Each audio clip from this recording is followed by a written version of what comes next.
প্ৰাক্তন ছাত্ৰ ছাত্ৰী মঞ্চ আমাৰ 18 ডিচেম্বৰ 2022 চনত গঠন হৈছিল আৰু তাৰ পিছত আমি পৰ্যায়ক্ৰমে আমি এই অনুষ্ঠানটো কেনেকৈ কৰিম এই পৰিকল্পনা কৰা হ'ল। আমাৰ জ্যেষ্ঠসকলক আমি উপদেষ্টা হিচাপে ল'লোঁ, লৈ মেলি আমি সেই মিটিংখনতে আমাৰ বহুকেইজন সদস্যই প্ৰতিশ্ৰুতিবদ্ধ হ'ল। আৰ্থিকভাৱে কোনে কিমান বৰঙণি দিব প্ৰতিশ্ৰুতি দিলে, সেইমতে আমি কাম আগবঢ়ালোঁ। যে এই গোটেই ঘৰটো জৰাজীৰ্ণ অৱস্থা হৈ আছিল। 20 ফুটৰ এটা ৰুমত গোটেই স্কুলৰ ল'ৰা ছোৱালীখিনি 3জন শিক্ষক লৈ পেলাই ক্লাছ চলি আছিল। আমি আহি দেখিছিলোঁ যে পাণজোপা যি জাপ খাই আছিল, সেই অৱস্থাটো দেখি আমাৰ বৰ দুখ লাগিছিল। আৰু তেতিয়া আমি সিদ্ধান্ত কৰিছিলোঁ যে এই পুৰণা আমাৰ 1935 চনত গঠন হোৱা জন্ম লাভ কৰা এই স্কুলটো আমি সজাই পৰাই তুলিব লাগিব, যে আমি জীৱনত পঢ়ি যোৱা আদিপাঠ শিকাই স্কুল ঘৰটোক আমি পুনৰ নিৰ্মাণ কৰি পেলাই নতুন ৰূপত গঢ় দিব লাগিব। এই চিন্তা চৰ্চা আমি সকলোৱে কৰিছিলোঁ ৰাইজৰ সহযোগিতাত।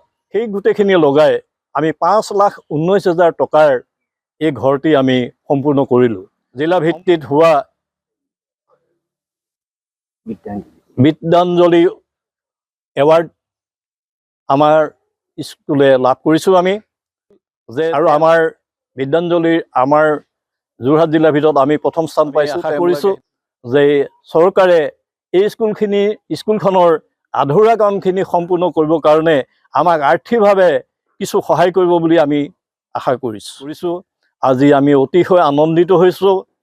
আজি প্ৰাক্তন ছাত্ৰ ছাত্ৰী মঞ্চই নহয়, আমাৰ শুভাকাংক্ষী ৰাইজ ছাত্ৰ ছাত্ৰী সকলোৱে আনন্দ প্ৰকাশ কৰিছে।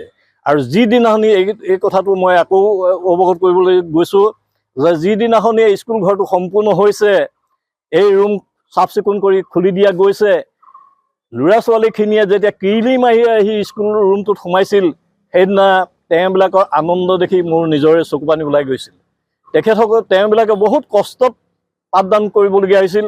স্কুলৰ বাৰান্দাত বৰষুণ দিয়ে, বাৰান্দাত তেওঁবিলাক পঢ়িবলগীয়া হৈছিল, বৰষুণ আহিলে ভিতৰত সুমুৱাই দিয়া হৈছিল।